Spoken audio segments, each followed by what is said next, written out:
Hi guys, எல்லோரும் எப்படி இருக்கீங்க? இன்றைக்கி நம்மளோட சேனலில் ரோட்டு கடையில் கிடைக்கக்கூடிய பானிபூரி எப்படி செய்கிறதுன்னு பார்க்கலாம். அப்படியே ரோட்டு ஸ்டைலே இருக்கும். வாங்க இதை எப்படி பண்ணுறது. பானிபூரி செய்கிறதுக்கு நம்ம ஃபஸ்ட்டு வந்து ஒரு பெரிய வெங்காயத்தை வந்து நான் வெட்டி வச்சுருக்கேன். அதை ஃபஸ்ட்டு போட்டுக்கலாம். அடுத்து 2 மீடியம் சைஸ் தக்காளி வெட்டி வச்சுருக்கேன், அதையும் போட்டுக்கலாம். ஒரு 5 பல் பூண்டு வச்சுருக்கேன், அதையும் போட்டுக்கலாம். ஒரு சின்ன துண்டு இஞ்சியை வந்து பொடி பொடியாக வெட்டி வச்சுருக்கேன். கடைசி நம்ம வந்து 2 ஸ்பூன் வந்து பொட்டுக்கடலை போட்டுக்கலாம். நம்ம இப்போ இதில் வந்து 1 டம்ளர் வந்து தண்ணி ஊற்றிக்கலாம். அந்த மிக்ஸியோட அலசுல தண்ணி, அந்த தண்ணியை ஊற்றிட்டு இப்போ இதை வந்து கொஞ்சம் வந்து நல்லா வந்து மிக்ஸ் பண்ணிக்கலாம். இப்போ இதில் வந்து ஒரு சிட்டிகையோட கம்மியாகவே நம்ம வந்து மஞ்சள் தூள் சேர்த்துக்கலாம். அடுத்து 1 டேபிள் ஸ்பூன் அளவுக்கு மிளகாத்தூள் சேர்த்துக்கலாம்.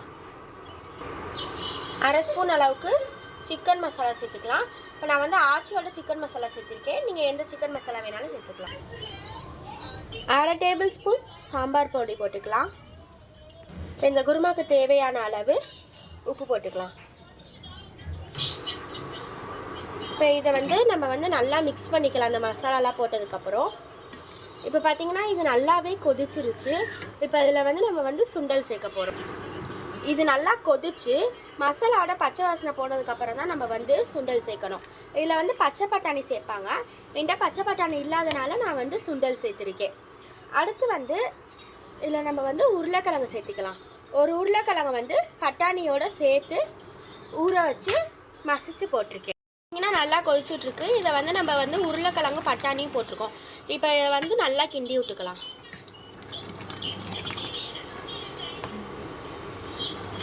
இப்போ இந்த ஸ்டேஜில் வந்து உங்களுக்கு உப்பு கரெக்டாக இருக்கான்னு டேஸ்ட் பண்ணி பார்த்துக்கோங்க. எனக்கு உப்பு கரெக்டாக இருந்துச்சு, அதனால் நான் இதோட இறக்கிடுறேன். இப்போ நான் வந்து இதோட இறக்க போகிறேன்.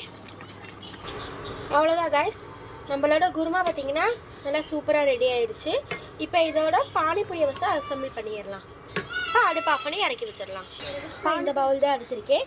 இதில் ஃபஸ்ட்டு நம்ம வந்து பொரிச்சு வச்ச பானிபூரியை வந்து நல்லா இதில் வந்து உடச்சி போட்டுக்கலாம்.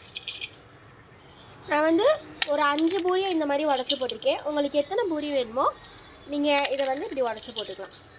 ரொம்ப வந்து நுணுக்கிடாதீங்க. கொஞ்சம் மேலே இருந்தாலும் சாப்பிட்றதுக்கு வாய்க்குள்ளே போகிறதுக்கு கொஞ்சம் நல்லா இருக்கும்.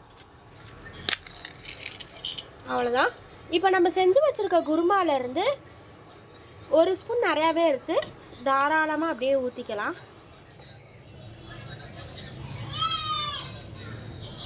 அப்படியே நிறையா ஊற்றிட்டு அதுக்கு மேலே வந்து நான் வந்து இங்கே வந்து கார்ன் பொரிச்சு வச்சுருக்கேன்.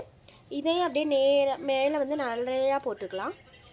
அடுத்து வந்து பொடி பொடியாக கட் பண்ண வெங்காயம் எடுத்து வச்சுருக்கேன். அதை இது மேலே போட்டு 1 ஸ்பூன் போட்டு சர்வ் பண்ணிங்கன்னா அவ்வளோ சூப்பராக இருக்கும்.